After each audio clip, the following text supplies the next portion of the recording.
sudah ada yang pernah bisiin gitu ya, Mas tak belinya. Angkanya itu lumayan di luar nalar saya juga. Beliau sempat nawarnya di angka ratusan. Nah, Asetnya kebetulan laptopnya itu agak rusak. Kemalingan. Pusing lah saya.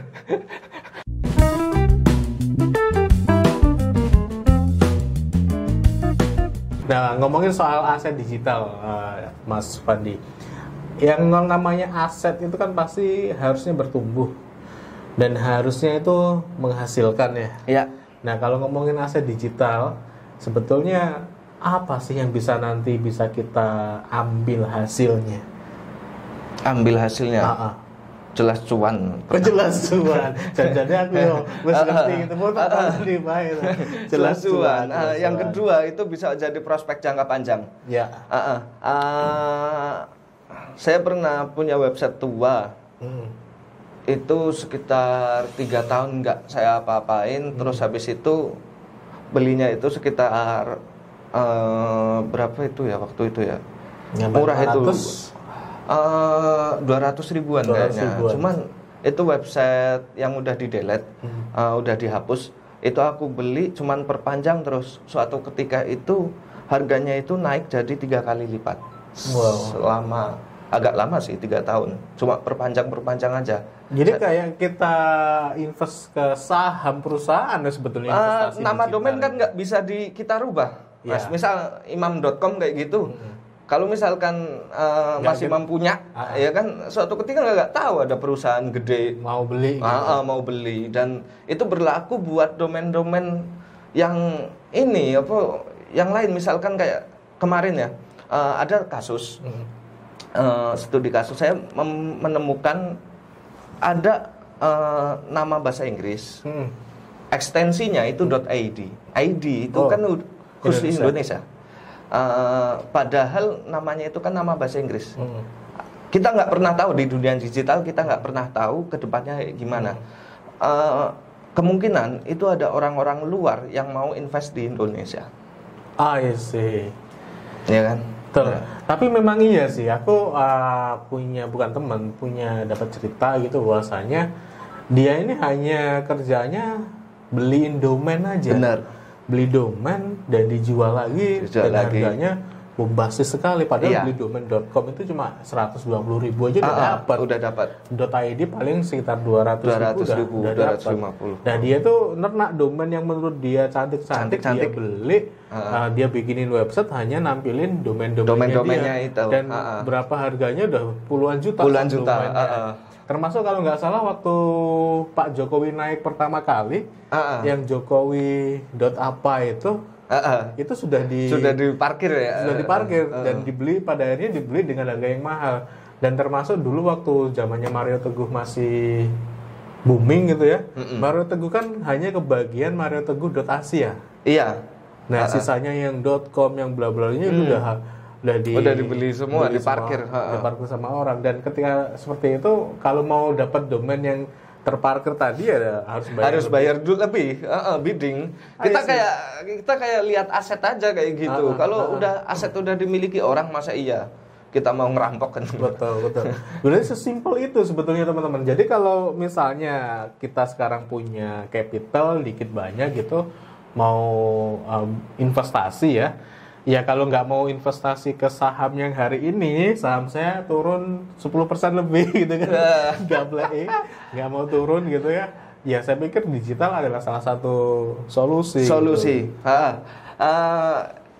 Ini ngobrolin masalah saham nih ya. Kemarin baru unik lagi. Kemarin kebetulan itu teman saya juga kepengen invest di dunia saham kayak gitu. Ada kejadian yang unik ketika saham itu yang terus-terusan turun. Ada ya? Ada. Itu buat mainan doang itu. Buat mainan sama tukang ngedam. Sama ini bandar ya kan. Dan itu kalau misalkan buat aset, saham bagus buat jangka panjang ya kan. Buat mainan juga kalau misalkan mainnya cantik, bisa keren banget tuh. Betul. Ya memang kalau di saham real gini ya, beli saham perusahaan memang harus ada ilmu yang dikuasai. Terus yang kedua nggak boleh gerusa-gerusu soalnya. kadang ya para pemula seperti saya gitu main di saham itu sukanya gerusa-gerusu. Untung baru 3%, 5%, kok koyonya wes kudu dijual kayak gitu ya. Padahal sebenarnya nunggu sekian waktu gitu so lebih berkali lipat untungnya gitu. Iya. Tetapi kalau di dunia digital yang saya alami gitu Mas Wandi, ini apakah benar nanti dengan pengalamannya panjenengan gitu? Aku ngerasa bahwasanya ketika aku bangun di aset di dunia digital, salah satunya YouTube gitu, saat ini memang secara pendapatan dari YouTube tuh nggak banyak, tetapi dari nilai asetnya, nah itu sudah ada yang pernah bisiin gitu ya, Mas tak belinya, angkanya itu lumayan di luar nalar saya juga. Beliau sempat nawarnya di angka ratusan. Wah, aku mikir, wah, jalah gak eman-eman, eman. Kenapa? Karena untuk bangun itu tuh nggak gampang. Kita butuh ide juga di situ. Betul. Dan kalau misalkan YouTube-nya itu udah kayak jenisnya itu udah jelas, kayak Satu Asa itu punya Mas Imam itu kan udah jelas isinya bisnis semua, ya kan. Terus prospek jangka panjangnya. Di luar itu ada itu apa ya bukan teman ya, karena saya belum pernah bertemu, cuman kadang itu sharing juga. Dia itu menilai aset afiliasi itu 26 kali dari penghasilan bulan tersebut. Maksudnya? Jadi misalkan penghasilan bulan ini afiliasinya dari misal Satu Asa itu menghasilkan sekitar mungkin $100. Orang luar itu bisa berani 26 kali. Belinya 25 kali, 26 kali. Wow. Dan kalau dia yang jual itu 25 kali.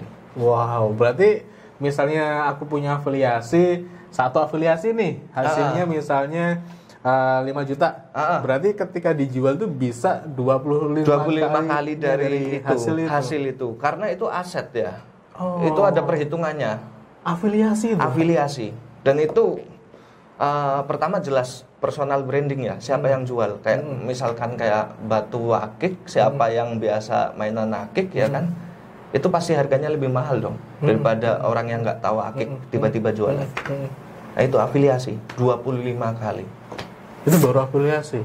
Belum yang lain. Wah, berarti menarik banget. Karena valuasi digital itu ada nilainya ternyata itu di luar.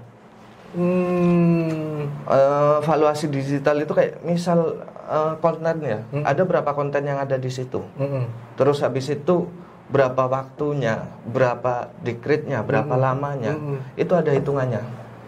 Wow, baru tahu nih aku ya. Makanya nggak usah kaget ketika punyamu itu ditawar segitu ya. 100 kayak gitu. Lebih dari 100. Lebih dari 100 ya kan? Lebih dari 100. Sebenarnya kita hitung-hitungan deh. Oke, kita hitung-hitungan. Berapa lama? Ini udah tahun keempat. 4 tahun. 4 tahun. Kalau misalkan 200 berarti per tahunnya itu 50. Iya kan? Satu bulannya itu taruhlah 5 juta, yaitu udah 60 juta. Bisa ya kan? Lebih gitu kan? Bisa lebih. 1 bulan 5 juta. Ya kan? Itu berarti kan yang mereka hitung. Oh iya ya. Kalau misalkan 6 juta. Padahal pendapatannya nggak segitu. Plus-plusnya itu kan ada banyak. 6 juta. Sih. Berarti dia hitungannya 1-2 tahun sudah balik modal dong. Ya iya harusnya. Jadi kayak punyamu itu ya kan 6 juta berarti 12 bulan ya kan 6 12 juta sudah 5 juta aja udah nutup tuh. Iya kan 200 juta ya 4 tahun. Berarti 1 bulan Mas Imam itu hanya dibayar 5 juta oleh si investor. Untuk ngerjain ini, untuk enak banget gak tuh investor? Sorry loh. Karena iya gak iya kan? Iya. Kadang-kadang itu kita itu lupa bahwa kayak Bitcoin itu kita beli. Tapi kita lupa ternyata di masa depan itu mahal. Karena kita lupa merawat sesuatu itu loh. Digital itu aset kayak gitu loh. Berarti ya nggak ada ya bener yang aku kerjain berarti selama ini adalah bangun aset ini.